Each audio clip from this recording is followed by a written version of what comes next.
Selamat malam untuk saudara-saudara semua di tanah air dan kami di Amerika. Sekarang jam 11 pagi waktu Amerika.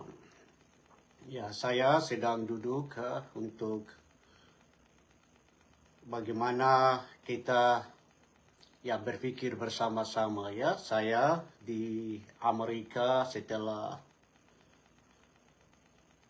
mengikuti beberapa news, lokal news di Indonesia tentang kejadian yang terjadi di Yahukimo.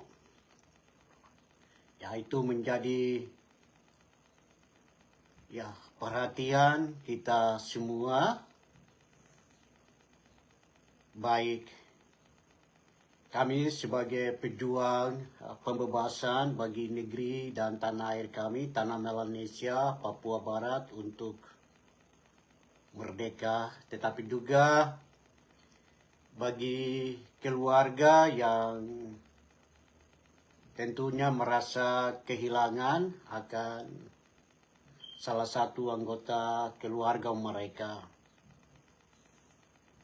Peristiwa yang terjadi di Yahukimo hari ini yang kita baca di beberapa news yang diberitakan, tentunya ada di dalam beberapa verifikasi tentang bagaimana kejadian yang sesungguhnya terjadi dan berapa yang menjadi korban, berapa yang meninggal dan berapa yang mengalami penderitaan, luka atau mengalami kehidupan yang kita semua turut merasakan penderitaan itu. Apa yang dialami, apa yang dirasakan oleh keluarga yang mengalami duka karena kehilangan satu atau dua orang karena dibunuh atau ditembak. Kami sebagai pejuang, kami juga sebagai rakyat Papua, rakyat Melanesia, masyarakat biasa juga, kami juga turut merasakan itu ya. Merasa kehilangan dari seseorang yang kita kasihi. Ya, hari ini saya menggunakan, saya mengenakan kaos hitam. Bagaimana itu menjadi pesan duka juga untuk kita semua, baik di kami sebagai rakyat Papua juga yang kita alami genosida, banyak rakyat kita, banyak keluarga, anggota keluarga kita yang telah dibunuh oleh anggota militer Indonesia. Keluarga kita yang banyak yang sudah mati dibunuh secara biadab oleh pemerintah Indonesia punya kekuatan militer yang ada di negeri kami. Beberapa tahun belakangan ini kami melihat bagaimana konflik militer itu terjadi antara Indonesia punya militer dan juga kami punya saudara-saudara yang berjuang dengan cara-cara bergerilya yang kita sebut Tentara Pembebasan Nasional Papua Barat dengan prinsip bergerilya. Dan kejadian kemarin terjadi itu bersamaan juga dengan bagaimana perundang-undangan militer yang dikeluarkan oleh Presiden Indonesia hari ini, Presiden Subianto, dengan dia punya sistem administrasinya. Jadi kejadiannya terjadi bersamaan. Bagaimana kita melihat bahwa dalam kerja-kerja pengamatan, analisis, kerja-kerja intelektual dari saudara-saudara kami yang berjuang secara bergerilya. Jadi meskipun mereka yang berjuang di medan revolusi di gerilya, namun di dalam pengetahuan intelektual mereka juga mereka memahami bahwa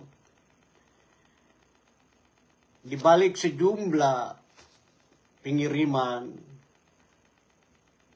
saudara-saudara kami dari Indonesia yang adalah notabene rakyat biasa, meskipun ya mereka punya ya profesi sebagai seorang guru atau perawat, tetapi ya kita melihat bagaimana pemerintah Indonesia punya kerja-kerja operasional untuk bagaimana bisa mendeteksi, bisa mendapatkan informasi ketika mereka berbaur dengan masyarakat. Dan ini terjadi di daerah konflik.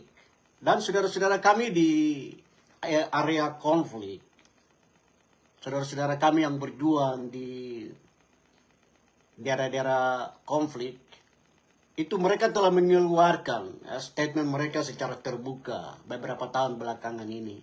Yang dilakukan oleh juru bicara mereka, TPN OPM, adik atau saudara Sebi Sablum, itu sudah sangat jelas. Dan menjadi perhatian dari pemerintah Indonesia bahwa daerah konflik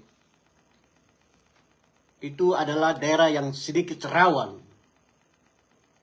Tapi kita melihat dari beberapa tahun belakangan ini kan ada hal yang kelihatannya janggal yang kita amati secara serius.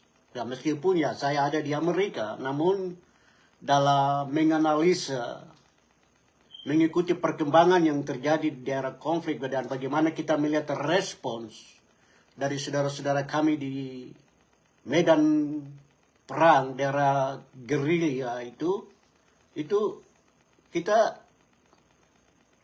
sudah bisa ya mengetahui bersama ya bagaimana saudara-saudara kami yang kerja berjuang dengan bergerilya itu sikap mereka itu sikap revolusioner.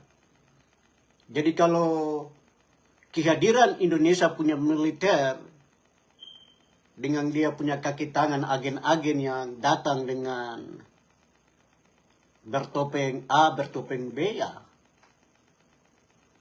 Itu yang kita dengar, terus jatuh korban. Baik di kubu saudara-saudara kami yang berjuang secara bergerilya, Tentara Pembebasan Nasional Papua Barat dari TPN OPM itu sendiri, dan melalui juru bicara mereka, saudara Sebi Sablum telah menegaskan bahwa di daerah konflik, di daerah yang mereka punya tanggung jawab untuk bergerilya, ya mereka akan tetap mempertahankan diri mereka, membela diri mereka. Karena kehadiran militer Indonesia yang dikirim dengan ribuan datang ke daerah negeri kami, tanah air kami itu mengganggu kehidupan, kebebasan, keamanan mereka di daerah di mana mereka hidup. Kebun yang sesungguhnya menjadi tempat di mana mereka bisa bertahan hidup, makan dari makanan secara alami, berkebun. Kita lihat di sana saja sudah ada anggota militer berada di sana. Ada pasukan militer di sana. Ya itu membuat kehidupan keluarga kita, saudara-saudara kita yang hidup di daerah-daerah pedalaman kan ada rasa takut, tidak aman, tidak nyaman. Nah ini ada apa ini Indonesia kirim militer datang banyak-banyak ke tanah air kami. Jadi bagian dari respons kepada pemerintah Indonesia, tetapi juga kepada masyarakat internasional dan juga kepada kita semua sebagai pejuang pembebasan bahwa di daerah bergerilya itu, saudara-saudara kami berjuang dengan cara bergerilya, Tentara Pembebasan Nasional Papua Barat, mereka berjuang untuk mengamankan hidup mereka dari target operasi militer Indonesia. Dan itu kita semua sudah tahu bersama bagaimana kekuasaan Indonesia di negeri kami dari awal, sejak mereka masuk ke tanah air kami itu sudah masuk dengan cara militer. Kekuasaan intervensi militer Indonesia untuk masuk ke negeri kami itu sudah dimulai sejak tahun 1960-an. Bagaimana kekuatan militer Indonesia itu pemerintah Indonesia selalu menggunakan itu sebagai front line.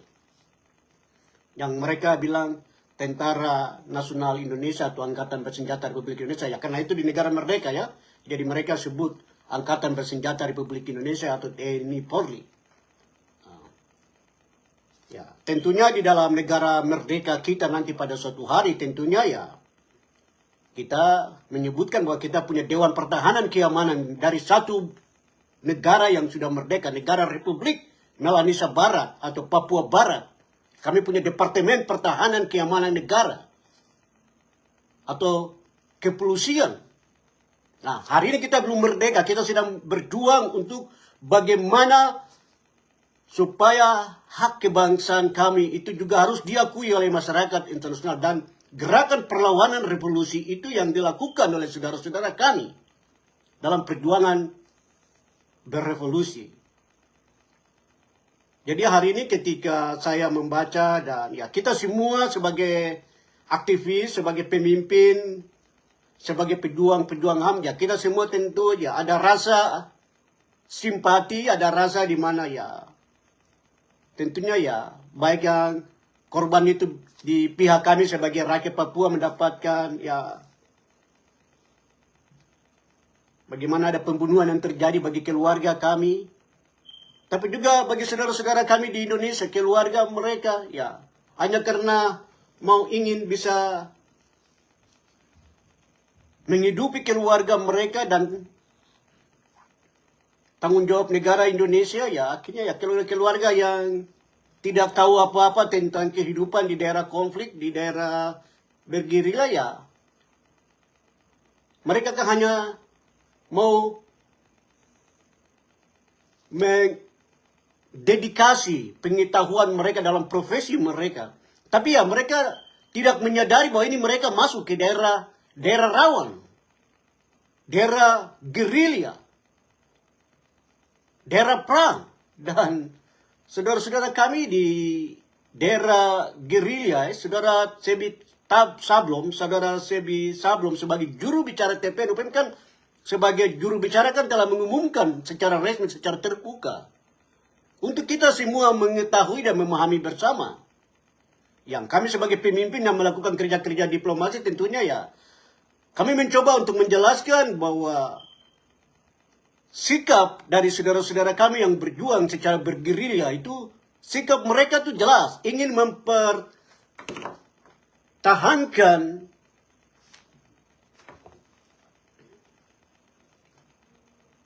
hidup mereka, tetap hidup aman, damai, dan kemerdekaan Papua Barat atau Melanesia Barat harus segera diselesaikan oleh masyarakat internasional.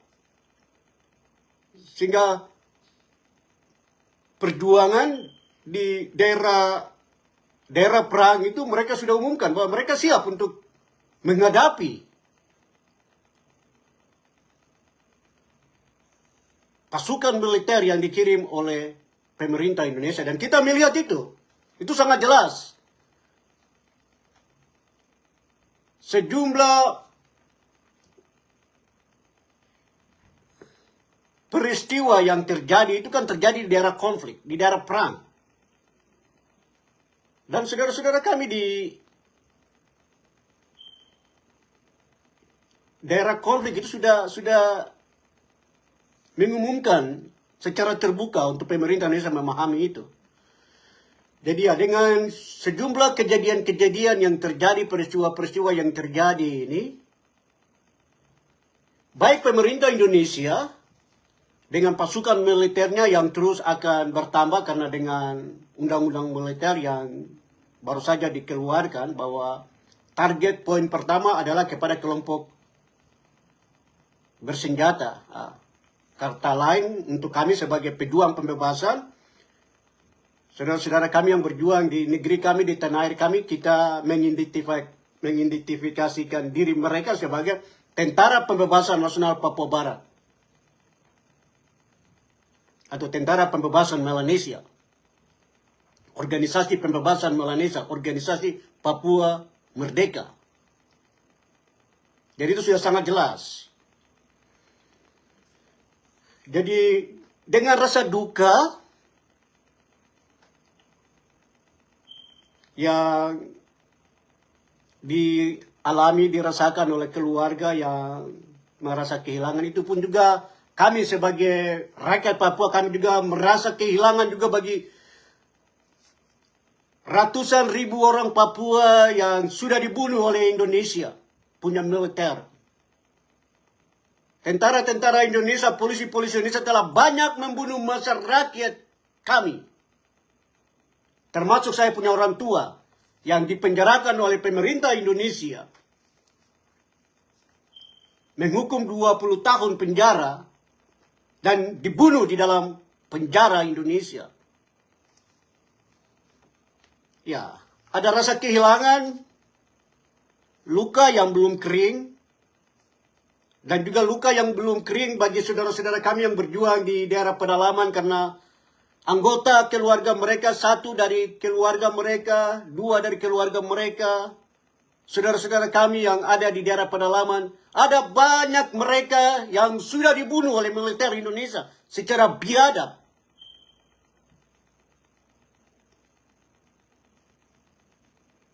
Bagaimana pemerintah Indonesia dengan brutalisme militer mereka itu kan sudah banyak membunuh saudara-saudara kami di daerah pedalaman. Yang kita orang bisa bilang tuh, di sejumlah kota di negeri kami itu kan ada sejumlah kota yang orang bilang kota-kota berdarah. Wamena berdarah, Jayapura berdarah, Merauke berdarah, Sarni berdarah, Sorong berdarah, Biak berdarah, Waisor berdarah, Manokwari berdarah, Serui berdarah, Nabire berdarah, Timika berdarah. Ada banyak kisah penderitaan, duka yang kami sebagai rakyat Papua kami alami. Luka itu ada di dalam kehidupan kami.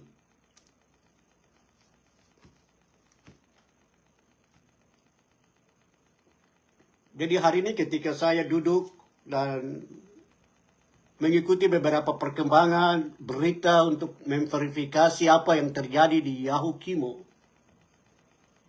ya, kita semua turut sedih ya, turut merasakan apa yang. Tapi apakah pemerintah Indonesia merasakan apa yang kami orang Papua rasakan? 500.000, lebih dari 500.000, sesuai dengan penelitian berbagai universitas ternama di beberapa negara. Penelitian dari berbagai organisasi gereja bahwa genosida, pembunuhan kepada rakyat kami itu secara biadabkah, tidak biadabkah, manusiawikah, tidak manusiawikah, itu dilakukan oleh pemerintah Indonesia atas nama militer mereka. Target-target pembunuhan kepada setiap aktivis terus berlangsung. Itu yang kami serukan kepada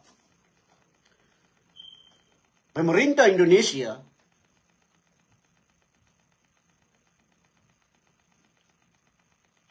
Harus bangga sebenarnya. Pemerintah ini sebenarnya sudah harus menjadi bangsa yang besar, harus bangga dan biarkanlah kami orang Papua hidup bebas, merdeka di atas negeri kami. Biarkanlah saudara-saudaramu di Papua untuk hidup merdeka. Lepaskanlah saudara-saudaramu di Papua untuk merdeka. Biarkanlah TPN Papua Barat Merdeka itu, tentara pembebasan, biarkanlah mereka hidup bebas di negeri mereka, di tanah air mereka. Biarkanlah kami untuk membangun negeri kami, sehingga biarlah tentara pembebasan nasional Papua Barat Merdeka itu menjadi salah satu departemen keamanan negara, departemen pertahanan keamanan negara dari kami punya negara yang siap dan terlalu sangat siap untuk merdeka sebagai negara Republik Melanesia Barat atau Papua Barat.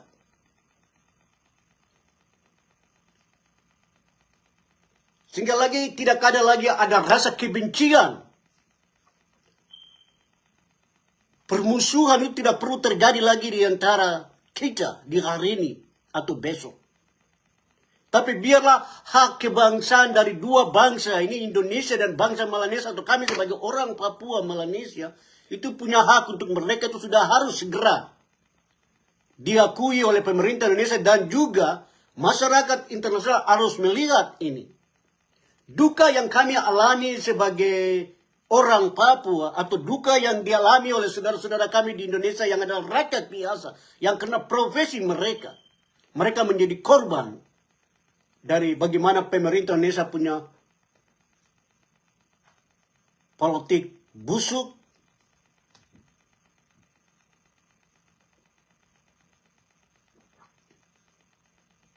yang orang sudah kasih tahu buat kita orang-orang Papua itu bahwa rencana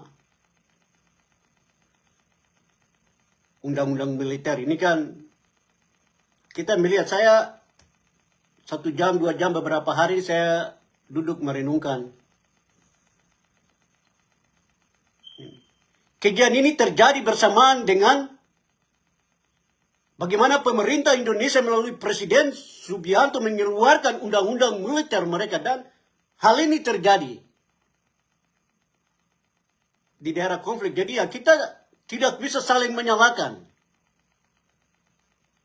Tapi biarlah sebagai manusia yang memiliki kesadaran humanis, kemanusiaan, saya percaya bahwa saudara-saudara kami yang berjuang secara bergerilya, mereka punya nilai kemanusiaannya itu ada. Humanisnya itu ada pada setiap anak Papua. Saudara-saudara kami walaupun mereka pegang senjata, tapi ada nilai humanis yang ada pada diri mereka. Karena nilai kemanusiaan mereka itu yang membuat mereka berjuang untuk negeri mereka, untuk pembebasan negeri mereka di hari ini dan besok itu harus terjadi. Jadi, ya, dengan sejumlah kejadian yang terus terjadi beberapa tahun belakangan ini, bagaimana militer Indonesia yang begitu banyak yang dikirim oleh pemerintah Indonesia untuk ke negeri kami, apalagi dengan sejumlah provinsi yang sudah terbentuk, dan dengan undang-undang militer Indonesia yang hari ini sudah disahkan atau disetujui dan akan diaplikasikan. Dan ya, kalau beberapa jam yang lalu saya bilang tuh, tanah Papua itu bukan daerah di mana Indonesia kok mau datang praktik perang di sini. Negeri kami, tanah air kami itu tanah Indio. Kami orang Papua ini mau hidup damai, mau hidup bebas di negeri kami. Kami tidak butuh militer kok datang banyak-banyak ke negeri kami. Kami mau hidup bebas. Rakyat kami yang ada di daerah pedalaman, daerah terpencil itu, mereka mau hidup bebas. Mereka tidak mau melihat Indonesia punya militer dengan pakaian loreng, pakaian coklat, pakaian apa lagi warna-warni, kok datang kemari bikin kacau di dong punya kebun. Datang bikin kacau di dong punya tanah yang mereka lahir dengan menikmati hak kebebasan itu.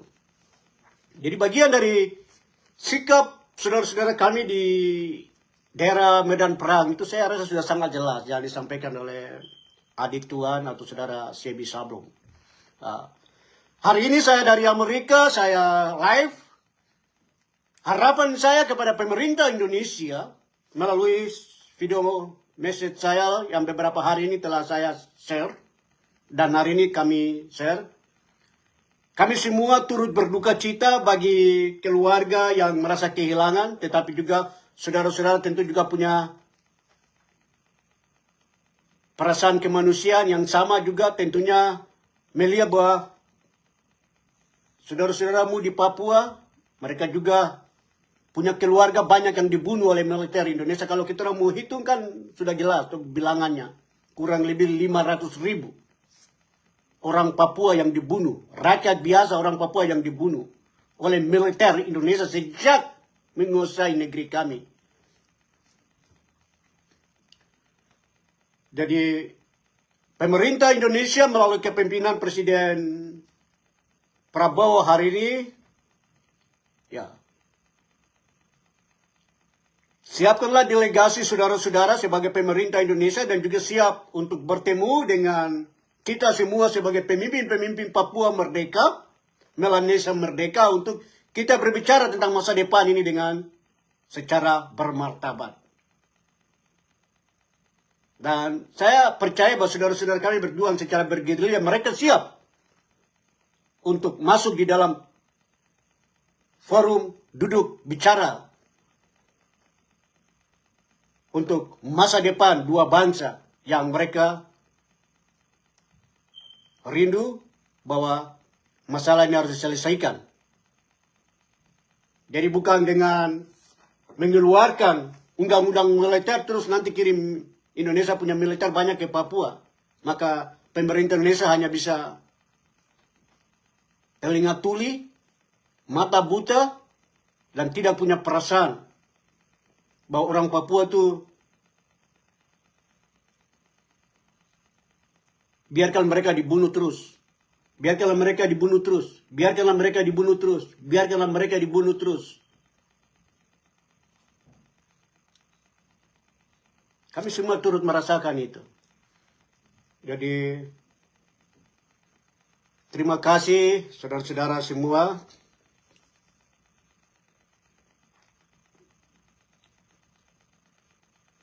Kita mendoakan situasi kondisi yang saat ini sedang dialami. Baik yang dialami oleh keluarga, tapi juga yang kami juga sebagai pejuang. Yang juga keluarga, anggota keluarga kami juga yang dibunuh. Saudara-saudara kami yang berjuang secara militer, tentunya keluarga-keluarga mereka hidup dalam terancam, toh. Karena kehadiran militer Indonesia ke daerah di mana mereka lahir dan hidup di tanah air mereka.